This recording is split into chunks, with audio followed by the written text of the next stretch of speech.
सो hey guys, news boy. तो first बात करते हैं बिग बॉस के बारे में। तो भाई आज था वीकेंड का वार, क्या क्या वो मैं बताता हूँ। तो भाई आज सलमान खान जो गुस्सा थे, एल्विस यादव, फुकरा इंसान, मनीषा रानी एंड बेबिका से। बेबिका से क्यों आपको पता होगा, जब डेविल वर्सेस एंजल टास्क हुआ था उस टाइम पे बेबिका ने जो मनीषा को 3 बार धक्का दिया था, तो उसके बारे में उन्होंने बहुत कुछ बोला बेबिका को। एंड फिर बिना बेबिका मतलब अच्छे से सुन नहीं रही थी, तो सलमान खान गुस्से में बोल देते थे कि आप ही सही हो, आप ही महान हो, आप ही जीतोगे ये सीजन, उससे अगला सीजन भी आप जीतोगे। थोड़ा वो गुस्से में बोल दिए थे ना। अब आते हैं एल्विस यादव के बारे में। तो एल्विस यादव के ऊपर वो गुस्सा क्यों थे, तो उन्होंने बेबिका के बारे में कुछ ऐसे बोल दिया था मनीषा, फुकरा इंसान एंड जिया शंकर के सामने। वो बेसिकली वही बोल रहे थे कि बाहर इसको कोई नहीं पूछता, कुत्ता भी नहीं पूछता, पता है इसको कैसे कमेंट्स आते हैं। एंड वो कमेंट्स बोलते जो कि सेंसर्ड होते हैं, मतलब कि नहीं सुनाया जाता ना। और भी वो कुछ चीजें बोलते हैं फुकरा इंसान को बाद में। तो उसी क्लिप को जो एल्विस यादव को भी दिखाया जाता है, वहाँ पे सलमान खान मनीषा को बोलते हैं तुम हंस रही थी, तुम मजे ले रही थी, तुम वहाँ पे उसको समझाती, एक लड़की होके एक लड़की के बारे में ऐसे कमेंट्स किए जा रहे हैं एंड तुम उसको हंस के मजे में ले रही हो। एंड वही फुकरा इंसान भी ज्यादा कुछ नहीं बोल रहे थे एल्विस यादव को। तो वही सलमान खान भी काफी ज्यादा नाराज थे ना फुकरा इंसान से। और इसके बाद में जब वो वीडियो दिखाया गया एल्विस यादव को, अंदर फिर एल्विस यादव की मॉम आती है वीडियो कॉल के थ्रू। एंड उस टाइम भाई एल्विस यादव काफी ज्यादा इमोशनल हो जाते हैं। सलमान खान बोलते हैं जो तुम्हारे बाहर आर्मीज है, मतलब कि एल्विस यादव के फैंस को बोल रहे हैं, वो बोलते हैं आर्मी जो होते हैं ना वो प्रोटेक्ट करते हैं देश को। एंड जो तुम्हारे आर्मी है ना उनको भी बॉर्डर पे जो असली आर्मी है वो प्रोटेक्ट करते हैं। बता दो इसके बाद भी सलमान खान ने काफी कुछ समझाया। वो बोले कि अभी तुम बहुत यंग हो, अभी और बहुत काम करना, मिस्टेक होता है, गलती होता है, बट उससे सीखो, ऐसा करके वो बताए ना। एंड ऑल्सो वहाँ पे फुकरा इंसान भी अपना गलती माने कि हाँ मेरा गलती है, 100% मुझे बोलना चाहिए था। मनीषा रानी भी उस टाइम पे एकदम चुप होती है। अब ये तो हो गया वीकेंड का वार का बात है ना। अब यहाँ पे फैंस का क्या कहना है एल्विस यादव के। यहाँ पे एक जन ने ट्वीट किया था, फैन फॉलोइंग की बात अभिषेक एंड मनीषा ने करी थी, एल्विस यादव कभी नहीं बोला। This is so saddening and unfair. Just because Elvish Yadav got the highest audience does not mean you will bash him for a whole episode. Jiya was softly lectured for 5 to 7 minutes for soapy water. यहाँ पे बेरोजगार लिखे थे, Elvis ने बस comment बताया था क्या बोला जा रहा है, सो इतना नाटक क्यों, सलमान खान सी गए हो। यहाँ पे कल का लौंडा एक ट्वीट किए थे, मेकर्स के टारगेट सिर्फ फुकरा इंसान, एल्विस यादव, मनीषा रानी, और भी लोग बहुत कुछ बोलते हैं बट ये लोग उनको कुछ नहीं बोलेंगे। तो भाई आप लोगों का क्या कहना है इसके ऊपर, कमेंट करके जरूर से बताना। ऑल्सो कल के बिग बॉस के लाइव फीड का कुछ अपडेट दे देता हूँ। कल बेबी का ना फुकरा इंसान का हाथ देखती है, ठीक है, एंड वो बोलती है कि तुम्हारा शादी 4 साल बाद होने वाला है, एंड शादी के 7 साल या 10 साल बाद तुम्हारा किसी और लड़की के साथ लव अफेयर होने वाला है, ऐसे करके वो बताती है। तो फुकरा इंसान बोलते हैं हाँ 3-4 साल में तो शादी हो जाएगा, बट ये लव अफेयर वाला गलत बोल दिया। ऑल्सो ना पूजा भट्ट एल्विस यादव को बोलती है अगर वो पॉपुलर होती तो नॉमिनेट नहीं होती, यानी मनीषा रानी की बात कर रही है। तो एल्विस यादव कहते हैं हो सकता है पॉपुलर थी इसलिए नॉमिनेट हुई। ऑल्सो ना एल्विस यादव बेबिका के बारे में फुकरा इंसान को बोलते हैं चाहे भी या फिर नहीं चाहे, पर बेबिका ने शो को बहुत कुछ दिया है, चाहे वो नेगेटिव दिखे या फिर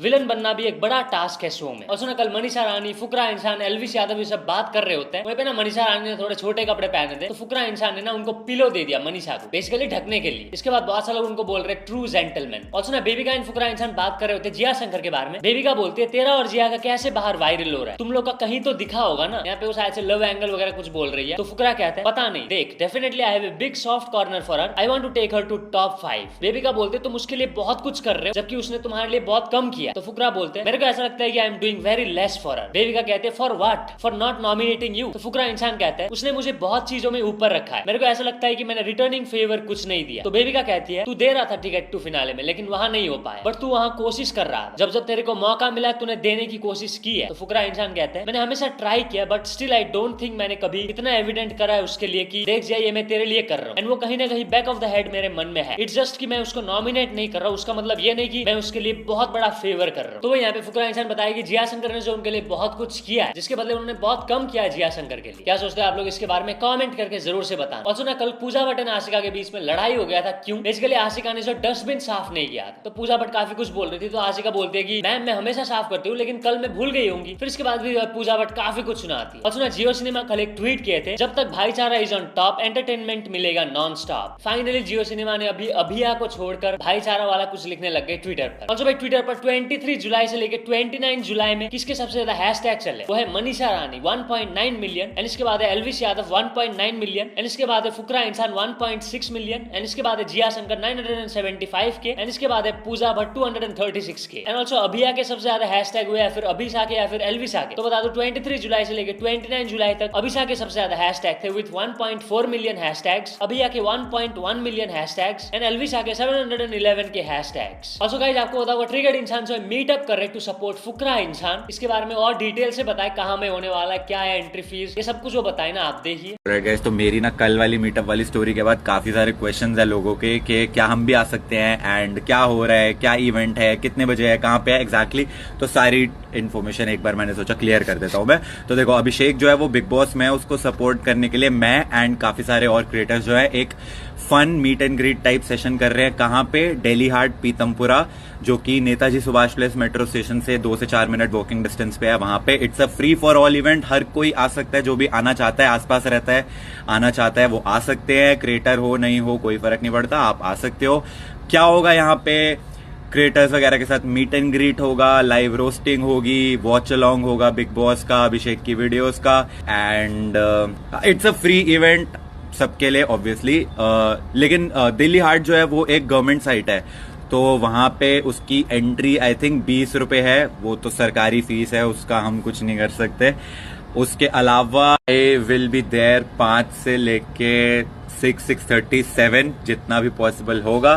तो अगर आप आसपास रहते हो तो do drop by and yeah I will see you there, अगर आप आ रहे हो ऑब्वियसली। तो चलिए अगली अपडेट के बारे में बात कर चुके हैं, पुनीत सुपरस्टार के बारे में। तो जैसे कि मैं आपको कल के वीडियो में बताया था कि पुनीत सुपरस्टार का इंस्टाग्राम अकाउंट जो है सस्पेंड कर दिया इंस्टाग्राम ने। अब इसके बहुत सारे रीजंस दे रहे थे लोग कि MC स्टैन के फैंस ने रिपोर्ट करके डिलीट कर दिया, एंड कुछ लोग मुझे स्क्रीनशॉट भेज रहे थे जहां पे लिखा गया था कि वो अपने वीडियो में अपने आप को इंजर कर रहे थे, जिसके बाद इंस्टाग्राम ने डिलीट कर दिया क्योंकि वो कम्युनिटी गाइडलाइन के अगेंस्ट में। लेकिन बता दो अभी पुनीत सुपरस्टार का इंस्टाग्राम अकाउंट अभी वापस आ चुका है। तो चलिए अगली अपडेट के बारे में बात कर चुके हैं, केरला की 11 वुमेन सैनिटेशन वर्कर्स के बारे में। तो इन्हें 11 जन मिलकर 25-25 रुपए इकट्ठे करके एक लॉटरी उन्होंने लिया था, ठीक है, 250 रुपए का। बता दो वो लॉटरी कोई ऐसा वैसा लॉटरी नहीं था, state government monsoon bumper lottery था, एंड वो लॉटरी वो जीत गए। एंड पता है उनको कितना रुपए मिला? 10 करोड़ रुपए। ऑफ कोर्स उसमें कुछ टैक्सेस वगैरह कटेंगे, एंड हर एक जन को जो 63 लाख रुपीस करके मिलेगा। एंड पता उन्होंने क्या बोला? भले उनको इतना रुपए मिला है, बट वो लोग जो अपना काम करना नहीं छोड़ेंगे। काफी अच्छा लग गया भाई मेरे को ये न्यूज सुन के ना। और जो केरला से रिलेटेड एक और न्यूज है, तो एक जन ना पिछले 1 साल से गायब थे, ठीक है, बट वो जो एक गांव में मिल गए रिसेंटली, पुलिस ने ट्रेस कर लिया। एंड जब वो मिले ना, उन्होंने मीडिया पर्सन को क्या बोला पता है? वो क्यों गायब थे इतने टाइम से? उन्होंने घर किस लिए छोड़ा? बीवी के डर से। बता दो उनकी जो वाइफ है, उन्होंने पुलिस को बोला था कि उनके हस्बैंड को किसी ने मारा है, उनके बॉडी को जो दफना दिया गया है। तो चलिए अगली अपडेट के बारे में बात कर चुके हैं, नुपुर सेनान के बारे में। बता दो ये जो कृति सेनान की बहन है, ठीक है, तो इन्होंने अपने इंस्टाग्राम पर एक पोस्ट किया था बेसिकली कृति सेनान को बर्थडे विश करते हुए। तो एक ने वहां पे कमेंट कर दिया फ्लॉप सिस्टर्स, तो उसका जो नुपुर सेनान रिप्लाई की, and still you are following us. तो चलिए अगली अपडेट के बारे में बात कर चुके हैं, रॉकी एंड रानी की प्रेम कहानी के बारे में। यस, आपको पता होगा आलिया भट्ट एंड रणवीर सिंह का फिल्म है, तो पता है ये फिल्म ने एक दिन में कितना कलेक्ट कर लिया इंडिया में? वो है 11.5 करोड़। एंड ये फिल्म बन गया इस साल का 5th best opening Hindi film. ये फिल्म के ऊपर कुछ यूट्यूबर्स भी रिएक्ट करे, जैसे मोस्टली सेन लिखी, what I mean this film is for a mad Karan Johar fan like me. And वो आलिया भट्ट, रणवीर सिंह एंड बाकी एक्टर्स को भी वो अप्रिशिएट किया, आप देख सकते हो। ऑल्सो आशीष संसलानी भी एक स्टोरी पोस्ट किए, Ranveer Singh you absolute beast, what A performance. Also Kangana Ranaut भी जो रॉकी और रानी की प्रेम कहानी मूवी के ऊपर रिएक्ट करी, वो कही how come he spend 250 crore on his stupidity. यहाँ पे वो करण जौहर की बात कर रही है। उस फिल्म में बता दूं, बताया जा रहा है कि 250 करोड़ खर्च किया गया। वो कही why he needs 250 crore to make a daily soap. Don't waste funds. It's not easy time for industry. Retire now and let young filmmakers make new and revolutionary films. So अगर आप लोगों ने रॉकी और रानी की प्रेम कहानी film देखा है, आप लोगों को कैसा लगा कमेंट करके जरूर से बताना। तो चलिए अगली अपडेट के बारे में बात कर चुके हैं, अर्चना के बारे में। तो अर्चना अपने ट्रोलर्स के ऊपर रिएक्ट करी। किसी एक ट्रोलर ने उनको बोल दिया था कि वो जो एक लड़की की तरह दिखती है, तो उसका रिप्लाई करते हुए अर्चना कही जो लोग भी मुझे ट्रोल करते हैं वो सबसे ज्यादा वेल एंड यूजलेस लोग होते हैं। वो बताइए वो ट्रोलर्स को रिप्लाई नहीं करती ज्यादा करके, क्योंकि उनका एम ही यही होता है किसी को ट्रोल करके अटेंशन पाने का। क्या सोचते हो आप लोग इसके बारे में कमेंट करके जरूर से बताना। तो चलिए अगली अपडेट के बारे में बात कर चुके हैं, टेलर स्विफ्ट के बारे में। तो टेलर स्विफ्ट का ना रिसेंटली एक यूएस में कॉन्सर्ट था, तो पता है वहां पे ऑलमोस्ट 1.5 लाख टेलर स्विफ्ट के फैंस आए थे। एंड वहां पे इतना ज्यादा लाउड म्यूजिक बज रहा था, लोग इतना ज्यादा नाच रहे थे। वहां उस एरिया में भाई 2.3 मैग्नीट्यूड का भूकंप आ गया। यस, वहां पे मतलब इतना ज्यादा शोर शराबा हो रहा था, लाउड म्यूजिक, एंड ऊपर से लोग डांस कर रहे थे। तो ऑफ कोर्स वहां पे थोड़ा बहुत भूकंप तो आया। जैसे यहाँ पे हमारे घर के सामने से जेसीबी जाता है तो घर हिल जाता है, तो सोचो वहां पे तो क्या हुआ होगा। तो चलिए अगली अपडेट के बारे में बात कर चुके हैं, एक्ट्रेस के बारे में जिनका नाम है निथिया सासी, ठीक है, ये मलयालम एक्ट्रेस है जिन्हें मैं नहीं जानता। तो वो है उनकी एक दोस्त जो है अरेस्ट हो चुकी है। क्यों? अब ये क्यों अरेस्ट हुई? For allegedly honey trapping a 75-year-old retired army man and extorting 11 lakh from him. According to some reports उन्होंने वो आर्मी मैन का जो है